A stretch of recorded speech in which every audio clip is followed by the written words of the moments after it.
Economics की class है। Economics में हमारी 12th की बुक में 2 पार्ट्स हैं। फर्स्ट पार्ट व्यष्टि और दूसरा है समष्टि, माइक्रो और मैक्रो।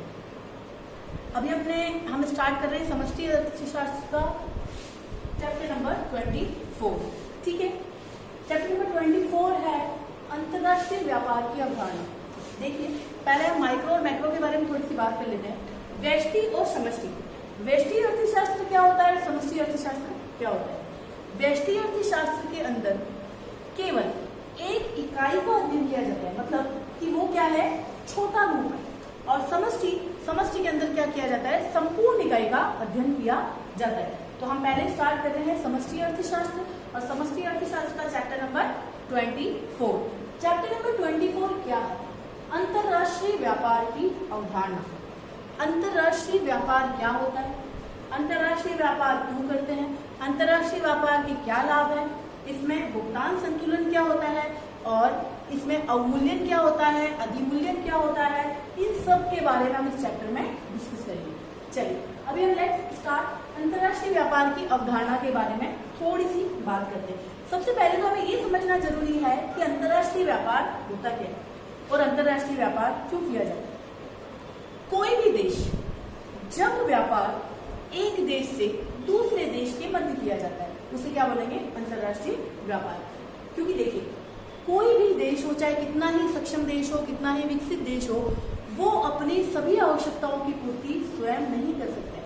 किसी देश के पास रॉ मटेरियल ज्यादा है तो वो उसको क्या कर सकता है, कन्वर्ट नहीं कर पाता है, तो उसे क्या करता है, रॉ मटेरियल को तो एक्सपोर्ट कर देता है और वहां से उत्पादित वस्तु को क्या करता है, इंपोर्ट करता है। तो ऐसे हर देश की अलग अलग नीड्स होती हैं, हर देश की अलग अलग प्रोसेस होती है, अलग अलग रिक्वायरमेंट्स होती है, इसलिए अंतरराष्ट्रीय व्यापार जरूरी है। अंतरराष्ट्रीय व्यापार हर देश के लिए इम्पोर्टेंट इसलिए है क्योंकि सभी साधन अवेलेबल नहीं होते हैं। तो अंतरराष्ट्रीय व्यापार क्या होता है? अंतरराष्ट्रीय व्यापार होता है एक देश से दूसरे देश में जब कोई व्यापार किया जाता है तो उसे क्या कहते हैं, अंतरराष्ट्रीय व्यापार। दैट मीन्स जब एक भौगोलिक सीमा से दूसरी भौगोलिक सीमा के अंतर्गत आयात और निर्यात करते हैं, उसे हम क्या कहते हैं, अंतरराष्ट्रीय व्यापार। अब ये आयात और निर्यात क्या होता है, नया नाम आ गया। आयात क्या होता है और निर्यात क्या होता है? देखिए, आयात, जब हम किसी और देश से या अन्य किसी देश से हम क्या करते हैं, कोई वस्तु मंगाते हैं तो उसे क्या बोलेंगे, आयात, इंपोर्ट कर रहे हैं। ठीक है, और अब हम दूसरी बात करें, एक्सपोर्ट मतलब निर्यात। निर्यात क्या होता है? जब कोई वस्तु हम हमारे देश से किसी दूसरे देश में बेचते हैं, उसके बदले हमें क्या मिलती है, विदेशी मुद्राएं प्राप्त होती है, तो उसे हम क्या बोलेंगे, उसे हम बोलेंगे निर्यात। समझ आया? तो आयात और निर्यात, जब एक देश से दूसरे देश के मध्य आयात निर्यात किया जाता है तो उसे हम क्या बोलेंगे, अंतरराष्ट्रीय व्यापार। देखिए, हर व्यक्ति की आवश्यकताएं अलग अलग होती हैं, हर देश की आवश्यकताएं अलग अलग होती हैं। ऐसा कोई भी देश नहीं है कि जो सभी आवश्यकताओं को पूरा कर ले। इसलिए अंतरराष्ट्रीय व्यापार एक अत्यधिक महत्वपूर्ण कड़ी बन गई है हर देश के लिए। हर देश के लिए अंतरराष्ट्रीय व्यापार की आवश्यकता बढ़ती ही जा रही है। इससे हमें बहुत सारे बेनिफिट्स होते हैं, नई नई टेक्नोलॉजीज मिलती हैं, नई नई वस्तुएं प्राप्त हो जाती हैं, हमें बहुत सारे ऑप्शंस मिलते हैं। ठीक है, तो इसलिए इस चीज की रिक्वायरमेंट है अंतरराष्ट्रीय व्यापार। तो अंतरराष्ट्रीय व्यापार की अवधारणा में हम इन्हीं सभी बातों को क्लियर करेंगे। समझ आया अंतरराष्ट्रीय व्यापार होता क्या है? तो अंतरराष्ट्रीय व्यापार एक देश से दूसरे देश के मध्य जो भी भौगोलिक सीमाएं के मध्य जो व्यापार किया जाता है उसे कहते हैं अंतरराष्ट्रीय व्यापार। अंतरराष्ट्रीय व्यापार क्यों जरूरी है वो भी आपको पता है। देखिए, कोई भी देश अपनी सभी आवश्यकताओं को एक साथ पूरा नहीं कर सकता। अपन एग्जाम्पल मानते हैं कि अपना भारत देश है, तो भारत के अंदर 3 वस्तुओं का आयात किया जाता है और 3 वस्तुओं का निर्यात किया जाता है। अगर हम इस बात की बात करें, जैसे पेट्रोलियम है, हम सबसे ज्यादा आयात किस देश से करते हैं, तो हम चाइना से, और निर्यात सबसे ज्यादा, जैसे निर्यात हम किस देश को सबसे ज्यादा करते हैं, तो इसके अंदर अमेरिका को भी निर्यात करते हैं, चाइना को निर्यात भी करते हैं और आयात भी करते हैं, पर ज्यादा आयात करते हैं, निर्यात कम करते हैं। तो इसलिए सभी देशों के साथ हमारे क्या होते हैं, व्यापारिक संबंध बने रहते हैं। तो इसी व्यापारिक संबंध को हम किसके अंदर लेते हैं, अंतरराष्ट्रीय व्यापार के अंदर लेते हैं। समझ आया इस कितना? अंतरराष्ट्रीय व्यापार के अंदर अब और भी इसी टॉपिक पे हम डिस्कस करेंगे। अंतरराष्ट्रीय व्यापार में देखिए, मैंने एक पॉइंट लिखा है, बंद अर्थव्यवस्था। देखिए, बंद अर्थव्यवस्था क्या होती है? बंद अर्थव्यवस्था वह अर्थव्यवस्था जिसमें किसी भी देश के साथ कोई भी आयात या निर्यात नहीं करें, ऐसा आज के समय में पॉसिबल ही नहीं, क्योंकि ये जो अपन बंद अर्थव्यवस्था की बात करें, ये अवधारणा मान्य ही नहीं है। क्योंकि ऐसी परिस्थिति जब आयात और निर्यात दोनों बंद कर दिए गए तो क्या होगा, एक देश के अंदर ही जो भी उत्पादन होगा, वो चीज जितने भी हम उत्पादन करते हैं, जितना भी रॉ मटेरियल हमारे यहाँ उत्पादित होता है, तो वो सब चीजें हमारे लिए सफिशिएंट नहीं है, क्योंकि आवश्यकता जो है वो बढ़ती जा रही है लोगों की, और उतना उत्पादन हो रहा है तो उसको हम री-इम्प्रूव नहीं कर पा रहे हैं। तो इसलिए हमें किस चीज की रिक्वायरमेंट होती है, इंपोर्ट की भी रिक्वायरमेंट होती है। जो हमारे यहाँ पे बहुत ज्यादा उत्पादित होता है उसको हम खपत नहीं कर पा रहे हैं, मतलब उसको हम उपभोग नहीं कर पा रहे हैं। तो जब उपभोग नहीं कर पा रहे तो वो क्या होगा, वेस्ट होगा। तो इसलिए हम उसे क्या कर देंगे, निर्यात कर देंगे। समझ आया क्या? तो आयात और निर्यात वाली बात आपको समझ आई। अंतर्राष्ट्रीय व्यापार क्या होता है, अंतर्राष्ट्रीय व्यापार क्यों जरूरी है? अंतर्राष्ट्रीय व्यापार, जब भी कोई एक देश दूसरे से देश के साथ व्यापार करता है तो उसे अंतर्राष्ट्रीय व्यापार कहते हैं। और अंतर्राष्ट्रीय व्यापार आज के युग में बहुत ही महत्वपूर्ण भूमिका निभा रहा है। इससे हमें बहुत सारे बेनिफिट्स होते हैं, सरकार को भी बेनिफिट होते हैं, व्यापारियों को भी बेनिफिट होते हैं और व्यक्तियों को भी बेनिफिट होते हैं। अब आप बोलोगे सरकार को क्या बेनिफिट है? सरकार को बेनिफिट है, उसको टैक्स मिलता है, ड्यूटी मिलता है, और इंपोर्ट और एक्सपोर्ट टैक्स भी मिलता है, उसको ड्यूटीज प्राप्त होती हैं। इसके अलावा गवर्नमेंट के पास नई नई टेक्नोलॉजीज मिल जाती हैं। तो इन सब चीजों के लिए क्या होता है कि गवर्नमेंट क्या करता है, इस चीज को बढ़ा रहा है कि इंपोर्ट भी होना चाहिए और एक्सपोर्ट भी होना चाहिए। दूसरी बात करें हम व्यापारियों की, बिजनेसमैन की, तो बिजनेसमैन को भी नई टेक्नोलॉजीज मिल रही है। क्योंकि देखिए, और सबसे बेस्ट है कि उपभोक्ता को क्या बेनिफिट है? उपभोक्ता को बेनिफिट है कि नई नई चीजें मिल रही है और उसमें ऑप्शन मिल रहा है, उसे एक चयन करने के लिए वस्तुओं की प्राप्ति हो रही है कि नहीं ये अच्छा नहीं है, अगर यहाँ ये अच्छा नहीं मिल रहा है तो मैं दूसरा ले लेता हूँ। ठीक है, तो ये चीज किसे बेनिफिट हो रहा है? उपभोक्ता को भी बेनिफिट हो रहा है। तो अपन इसकी बात करें कि अंतर्राष्ट्रीय व्यापार है, अंतर्राष्ट्रीय व्यापार आज के लिए महत्वपूर्ण आवश्यकता बन गई। ठीक है, तो अपन ये बात करें, पहले पॉइंट पे हम डिस्कस करते हैं बंद अर्थव्यवस्था। बंद अर्थव्यवस्था वह अर्थव्यवस्था होती है जहां पर आयात और निर्यात शून्य होते हैं, मतलब आयात भी नहीं होगा और निर्यात भी नहीं होगा। जितना भी उत्पादन एक देश में हो रहा है और उसी को हमें क्या करना है, उपभोग करना है। ना तो यहाँ के उत्पादन को कहीं भेजना है और न ही किसी बाहर के उत्पादन को यहाँ पर लेके आना है। समझ आया? तो इसे हम क्या कहेंगे, बंद अर्थव्यवस्था। बंद अर्थव्यवस्था क्लियर हुई। नेक्स्ट हम बात करते हैं, पर बंद अर्थव्यवस्था की जो भी अवधारणा है वह मान्य नहीं है, क्योंकि किसी भी देश के विकास के लिए आपको इंपोर्ट एक्सपोर्ट भी जरूरी है और इंटरनेशनल जो ट्रेड है, इंटरनेशनल जो अंतर्राष्ट्रीय व्यापार है वो करना भी क्या होता है, जरूरी होता है। नेक्स्ट पॉइंट पे हम बात करते हैं खुली अर्थव्यवस्था। किसी भी देश, चाहे वो विकसित हो चाहे विकासशील हो, हर देश के लिए खुली अर्थव्यवस्था की मान्यता को ही माना गया है। क्योंकि खुली अर्थव्यवस्था में क्या होता है, आयात और निर्यात दोनों को क्या किया जाता है, मान्यता प्रदान की जाती है।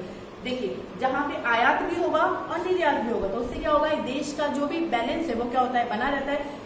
बैलेंस मीन्स कि हमारे पास विदेशी मुद्राएं आ भी रही है और विदेशी मुद्राएं जा भी रही है। नई नई टेक्नोलॉजीज हमारे पास आ रही है, रॉ मटेरियल हमें प्राप्त हो रहा है, जितने भी संसाधन की हमें आवश्यकता है जो हमारे देश में नहीं है, तो उससे क्या हो रहा है, वो भी हमें किस चीज से मिल जाता है, इंटरनेशनल मार्केट से मिल जाता है। समझ आया? तो ये चीज हम बात करें खुली अर्थव्यवस्था। तो खुली अर्थव्यवस्था क्या होता है? खुली अर्थव्यवस्था वह अर्थव्यवस्था होती है जहां पर आयात और निर्यात दोनों किए जाते हैं, मतलब एक देश का व्यापार दूसरे देश के साथ किया जाता है, एक देश दूसरे देश को वस्तुएं भेजता भी है और उससे मंगाता भी है, तो इसे बोलते हैं खुली अर्थव्यवस्था। तो खुली अर्थव्यवस्था की अवधारणा ही मान्यता प्राप्त है, बंद अर्थव्यवस्था की अवधारणा मान्यता प्राप्त नहीं है। अब एग्जाम में इसका क्वेश्चन कैसा पूछा जाता है कि बंद अर्थव्यवस्था किसे कहते हैं? तो बंद अर्थव्यवस्था वह अर्थव्यवस्था होती है जहां आयात और निर्यात क्या होते हैं, शून्य होते हैं। मोस्टली इसका क्वेश्चन पूछा जाता है तो पूछा जाता है एक नंबर। ठीक है, इसी का अपोजिट ये पूछ सकता है खुली अर्थव्यवस्था क्या होती है, तो उसमें भी आप बता सकते हैं कि खुली अर्थव्यवस्था क्या होती है जहां पर आयात और निर्यात दोनों ही एक देश से दूसरे देश के अंदर किए जाते हैं, या फिर एक भौगोलिक सीमा से दूसरी भौगोलिक सीमा के अंदर क्या किया जाता है, आयात और निर्यात किया जाता है। समझ आया? अब नेक्स्ट हम बात करते हैं अंतर्राष्ट्रीय व्यापार होता क्या है, अंतर्राष्ट्रीय व्यापार की अवधारणा क्या है, क्या है अंतर्राष्ट्रीय व्यापार।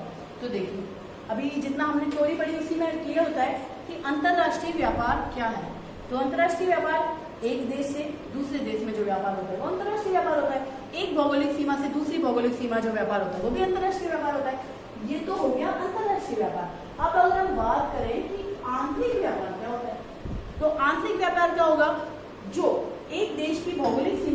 व्यापार किया जाता है उसे क्या बोलेंगे, आंतरिक व्यापार कहेंगे। कि जब हम बाहर से कुछ और मंगा भी नहीं रहे और बाहर को हम कुछ दे भी नहीं रहे। कितना क्लियर हुआ? देखिए अभी तक जितना पढ़ा उसको एक बार शॉर्ट रिवाइज करते हैं, उसके बाद आगे बढ़ते हैं। बंद अर्थव्यवस्था क्या होती है? बंद अर्थव्यवस्था समझ आ गई। अंतरराष्ट्रीय व्यापार क्या है? अंतरराष्ट्रीय व्यापार क्या होता है? तो अंतरराष्ट्रीय व्यापार हम समझ चुके हैं क्या होता है। बंद अर्थव्यवस्था क्या होती है? तो बंद अर्थव्यवस्था में एक देश और दूसरे देश दोनों का आउटपुट और इनपुट दोनों नहीं होता है। नेक्स्ट खुली अर्थव्यवस्था क्या होती है? पर ये ध्यान रखना कि जो मान्यता है वो खुली अर्थव्यवस्था की मान्यता को ही मान्यता प्राप्त है, बाकी बंद अर्थव्यवस्था वाला कोई भी देश इस चीज को फॉलो नहीं करता है। अगली हमने करी अंतरराष्ट्रीय व्यापार होता क्या है, आंतरिक व्यापार क्या होता है। ठीक है, ये तो हमने कुछ टॉपिक पे डिस्कस किया। उसके बाद हम बात करते हैं कि हमारा जो इकोनॉमिक्स अभी सब्जेक्ट हमारा 12th में जो सिलेबस दे रखा है इसमें व्यष्टि और समष्टि दोनों पार्ट है। मैंने स्टार्टिंग में आपसे डिस्कस किया था। तो व्यष्टि और समष्टि दोनों के हम वेटेज की बात करें तो जो समष्टि वाला पार्ट है वो एज ए थ्योरिकल पार्ट है और हम व्यष्टि की बात करें वो एज ए प्रैक्टिकल पार्ट है। ठीक है, तो अभी हम समष्टि पढ़ रहे हैं तो समष्टि के अंदर जो अंतरराष्ट्रीय व्यापार वाला पार्ट है इस यूनिट में 2 चैप्टर है, तो दोनों का वेटेज इक्वल है। तो इसे भी हमें उतने ही अच्छे से पढ़ना है जैसे सेकंड चैप्टर को पढ़ना है। इसका जो नेक्स्ट पार्ट है उसे पढ़ना है। तो आपसे एक रिक्वेस्ट है कि जब भी आपको जो भी क्लास में पढ़ाया जाता है उसे आप रिवाइज करें और जितना भी आपको पढ़ाया जा रहा है उसको रिवीजन के साथ साथ अपने नोट्स क्लियर करें। ठीक है, इसका आगे का देखते हैं। ठीक है, आगे बढ़ते हैं। अब अंतरराष्ट्रीय व्यापार की आवश्यकता को पढ़ते हैं। अंतरराष्ट्रीय व्यापार क्यों आवश्यक है? देखिए पहली बात आवश्यकता को नीड्स एंड नीड्स के अंदर हम पॉइंट वाइज लिख सकते हैं। पहले पॉइंट की बात करें, देश में सभी वस्तुओं का उत्पादन संभव नहीं है। देखिए किसी भी देश, कोई भी देश है जो भी मैंने बताया उसका पॉइंट वाइज लिख सकते हैं कि इसकी नीड्स क्या है। अगर आपसे क्वेश्चन पूछा जाए कि अंतरराष्ट्रीय व्यापार की क्या आवश्यकता है तो पहली आवश्यकता क्या है कि जो देश है हर देश में सभी वस्तुओं का उत्पादन संभव नहीं है। सभी देश के लिए लागू होता है, ऐसा नहीं कि भारत उत्पादन नहीं कर पाएगा। अमेरिका भी कुछ वस्तु यहाँ से इंपोर्ट करता है और हम उससे क्या करते हैं, एक्सपोर्ट करते हैं। तो पहला पॉइंट समझ आया कि देश में सभी वस्तुओं का उत्पादन संभव नहीं है। उसके बाद जो उत्पादन के साधन है उसमें क्या होता है, जलवायु के जो संसाधन। अब जलवायु क्या होती है? देखिए कुछ ऐसी वस्तुएं होती है जैसे इंडिया है, इंडिया में क्या होती है, गर्मी ज्यादा है तो यहाँ पे वैसा ही उत्पादन कर सकते हैं जो गर्मी में उत्पादित होता है। बाकी फॉरेन कंट्रीज है वहां पे ठंड ज्यादा है तो उस हिसाब से उत्पादन करते हैं। तो ठीक है, तो आवश्यकता की क्या बात करें, देश पहला पॉइंट पढ़ा, देश में सभी वस्तुओं का उत्पादन संभव नहीं है, क्लियर हुआ। दूसरा कि देश में जो जलवायु का सभी देश का जो जलवायु का वितरण है वो क्या होता है, असमान होता है। तीसरी बात और क्यों आवश्यकता पड़ती है, टेक्नोलॉजीज की प्राप्ति। जो अभी मैंने पॉइंट्स बताए थे उसी का देखो वही चीज हम पॉइंट वाइज लिख सकते हैं। अगर क्वेश्चन आता है कि अंतरराष्ट्रीय व्यापार है, अंतरराष्ट्रीय व्यापार की क्या आवश्यकता है, तो पहला पॉइंट क्या लिखोगे कि अंतरराष्ट्रीय व्यापार की आवश्यकता क्या है, सभी वस्तुओं का उत्पादन नहीं कर सकते, ठीक है। जलवायु जो है वो सभी का असमान वितरण है, ये भी ठीक है। तीसरा नई टेक्नोलॉजीज की प्राप्ति। अंतरराष्ट्रीय व्यापार के माध्यम से क्या होता है, आपको नई नई टेक्नोलॉजीज की प्राप्ति हो जाती है। क्योंकि देखिए अमेरिका है वो अलग तरीके से वस्तुओं को बनाता है, इंडिया जो है वो अलग तरीके, ऐसा नहीं कि हम किसी की टेक्नोलॉजी को कॉपी करते हैं, अन्य देश भी हमारे इंडिया की टेक्नोलॉजीज को क्या करते हैं, कॉपी करते हैं। नेक्स्ट पॉइंट हम बात करें उत्पादन की गुणवत्ता में सुधार। देखिए अगर हम कहीं और से वस्तु मंगा रहे हैं तो हम देखेंगे कि उसकी क्वालिटी ज्यादा अच्छी है और मार्केट में वो ज्यादा अच्छे से चल रही है, तो हम क्या करेंगे उसके लिए कि वैसी क्वालिटी सुधारने की कोशिश करेंगे या फिर उससे ज्यादा इंप्रूव करेंगे। तो आवश्यकता के अंदर हम 4-5 पॉइंट लिख सकते हैं इजीली। क्या क्या पॉइंट है, एक बार फिर से देखते हैं कि एक देश में सभी वस्तुओं का उत्पादन संभव नहीं होता है, क्लियर हो गया। दूसरा जलवायु का समान वितरण है, ये भी क्लियर हो गया।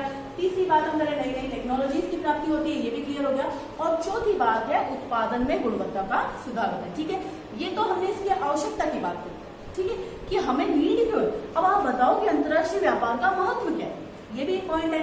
ये हमारे एग्जाम में क्वेश्चन पूछा हो अभी कि इंटरनेशनल ट्रेड है, इसकी इंपॉर्टेंस बताना है, तो इंपॉर्टेंस बहुत इजी है। जितना अभी तक मैंने आपको थ्योरी बताया उसमें से आप इजीली पॉइंट बना सकते हो। देखो महत्व क्या है, सबसे पहली बात संसाधन का पूर्ण उपयोग हो जाता है। जब हमारे देश में जितने भी संसाधन है उसका हम कैसे कर सकते हैं, पूर्ण उपयोग कर सकते हैं, ये चीज तो क्लियर हुई। ये जितनी भी आपने थ्योरी पढ़ी है इसी के अंदर से आपको सारे के सारे आप पॉइंट्स बना सकते हो। उसके बाद विकास के समान अवसर।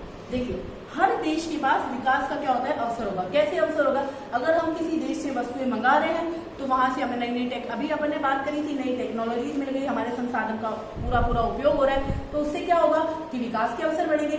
लोगों की आवश्यकताएं पूरी हो रही है, और जहां लोगों की आवश्यकताएं पूरी हो रही है तो उसका जीवन स्तर सुधर रहा है, और जब लोगों का जीवन स्तर सुधर रहा है तो देश का विकास तो होना ही है ना, इसमें तो कोई बात ही नहीं। उसके बाद नेक्स्ट अपन बात करें कि जब हम अंतर्राष्ट्रीय व्यापार करते हैं तो क्या होता है, तीव्र औद्योगिक विकास। देखिए अंतर्राष्ट्रीय व्यापार का जो सबसे मेन इफेक्ट पड़ता है वो किस पे पड़ता है, उद्योगों पे पड़ता है। अब आप ऐसा सोचेंगे कि बाहर से सामान मंगा रहे तो हमारे उद्योग कैसे बढ़ेंगे? अरे अपने उद्योग तो बढ़ने ही है। अगर मान लीजिए कि हमें कोई रॉ मटेरियल की रिक्वायरमेंट है, वो हमारे इंडिया में अवेलेबल नहीं है, तो हमने बाहर से मंगाया, पर उसका प्रोडक्शन तो हमने इंडिया में ही किया ना। हमारे लोगों को रोजगार मिला कि नहीं मिला? रोजगार भी मिल रहा है, हमारे यहाँ प्रोडक्शन भी हो रहा है, और हमारे यहाँ की जितनी भी अर्थव्यवस्था वो भी सुधर रही है। पर उसका रीजन क्या था कि हमने रॉ मटेरियल वहां से मंगाया। समझ आएगा? बाकी हम टेक्नोलॉजी, दूसरे देश की टेक्नोलॉजी को यूज करते हैं तो भी तो उससे हमारा औद्योगिक विकास होता है कि नहीं होता है।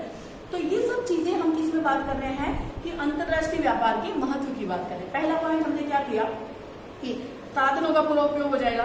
बिल्कुल सही बात है, साधनों का पूरा उपयोग कर सकते हैं। विकास के समान अवसर होते हैं, विकास के समान अवसर होंगे। उसके बाद नेक्स्ट पॉइंट, चयन में अधिक हमें क्या मिलेगा, ऑप्शन मिलेगा। कैसे मिलेगा कि मान लीजिए जो कंज्यूमर हैं वो बस, अभी मैंने लास्ट टाइम अभी अपने थोड़ी देर पहले डिस्कस किया था कि व्यक्ति को चयन में सुविधा हो जाती है। चयन में सुविधा मतलब उसके पास ये ऑप्शन भी कि भाई ये वस्तु खरीदता हूँ तो इसमें ये क्वालिटी है, और ये वस्तु खरीदता हूँ तो ये क्वालिटी है। तो ये किस चीज से पॉसिबल हो रहा है, इंटरनेशनल मार्केट से पॉसिबल हो रहा है। उसके बाद प्राकृतिक आपदा होती है। देखिए कभी कभी क्या होता है कि मान लीजिए भूकंप आ गया है, बाढ़ आ गई है, तो जो हमारे सोर्सेज थे वो नष्ट हो जाते हैं। जो सोर्सेज नष्ट हो जाए, बट लोगों की नीड्स खत्म थोड़ी होती है, जो आवश्यकता है वो खत्म थोड़ी होती है। तो उस आवश्यकता को कैसे पूरा करेंगे हम? इंटरनेशनल ट्रेड करेंगे, मतलब लोगों से अंतर्राष्ट्रीय व्यापार करेंगे अन्य देशों से। तो जिस वस्तु की हमारे यहाँ कमी हुई है तो उसको हम कहाँ से मंगाएंगे? अन्य देश से मंगा लेंगे और अपनी आवश्यकताओं को पूरा कर लेंगे। सेम कंडीशन विदेशों में भी हो सकती है। विदेश में अगर ऐसा कुछ होता है कि मान लो वहां पे कोई आपदा आती है, भूकंप आता है, बाढ़ आती है, तो वहां की जो बेसिक नीड्स है वो कहाँ से कंप्लीट करेगा? किसी अन्य देश से इंपोर्ट करके। तो इंपोर्ट और एक्सपोर्ट दोनों ही किसके अंदर आते हैं? इंटरनेशनल मार्केट के अंदर आते हैं। उसके बाद परस्पर सद्भावना में वृद्धि। ये थोड़ा सा पॉइंट ऐसा है कि जो आप नाम से नहीं समझ पा रहे हो। परस्पर सद्भावना में वृद्धि कैसे? एक देश जब दूसरे देश से व्यापार करता है तो उससे क्या होगा? उनके पर्सनल रिलेशन होते हैं वो क्या होते हैं? मजबूत होते हैं। क्योंकि देखिए हर देश को अपने आर्थिक विकास की आवश्यकता होती है, उसकी भी अपनी बेसिक नीड्स होती हैं, तो वो आपस में क्या करेगा? रिलेशन बना के रखता है। जैसे अब अमेरिका है, अमेरिका से अपना बिजनेस रिलेशन कैसा है? बहुत स्ट्रॉन्ग है। क्यों? क्योंकि हम उसको इम्पोर्ट भी करते हैं और एक्सपोर्ट भी करते हैं। ठीक है, तो ये सब चीजें क्या होती है? परस्पर सद्भावना में वृद्धि होती है, मतलब आपस में क्या होता है? कोऑर्डिनेशन अच्छा बनता है। ठीक, तो आज हमने क्या क्या पढ़ा है, छोटा सा रिवीजन लेते हैं, बाकी हम अगली क्लास में करेंगे। ठीक है, हमने पढ़ा इंटरनेशनल मार्केट क्या होता है, आपको अच्छे से समझ आ गया होगा। एक देश से दूसरे देश में बिजनेस करना, इंटरनेशनल मार्केट। नेक्स्ट बंद अर्थव्यवस्था क्या होती है? जहाँ पे आउट इम्पोर्ट और एक्सपोर्ट दोनों ही नहीं होता है, वो कौन सा होता है? बंद अर्थव्यवस्था। खुली अर्थव्यवस्था क्या होती है? जहाँ पे इम्पोर्ट भी और एक्सपोर्ट भी हो, खुली अर्थव्यवस्था। इंटरनेशनल मार्केट, इंटरनेशनल ट्रेड होता क्या है अभी आपको बता दिया। नेक्स्ट आंतरिक व्यापार क्या होता है? जब एक देश दूसरे देश से व्यापार नहीं करता है, केवल अपने देश में व्यापार करता है, तो उसे हम बोलते हैं आंतरिक व्यापार। नेक्स्ट हमने पढ़ा अंतर्राष्ट्रीय व्यापार की आवश्यकताएं क्या होती है, तो अंतर्राष्ट्रीय व्यापार की आवश्यकता आपको समझ आ गई होगी। उसके बाद नेक्स्ट हमने पढ़ा अंतर्राष्ट्रीय व्यापार का महत्व। फिर भी अगर आपको कोई डाउट है तो आप पूछ लेना, जितना भी पढ़ाया है इसके नोट्स और पीडीएफ आपको अवेलेबल करा देंगे। उस पीडीएफ को अपनी फेयर नोटबुक में नोट करना है, और जितना भी कराया उसे एक बार फिर से रिवीजन करना, और फिर भी अगर कोई डाउट हो तो आप फिर से क्लियर कर सकते हैं। Okay, thank you.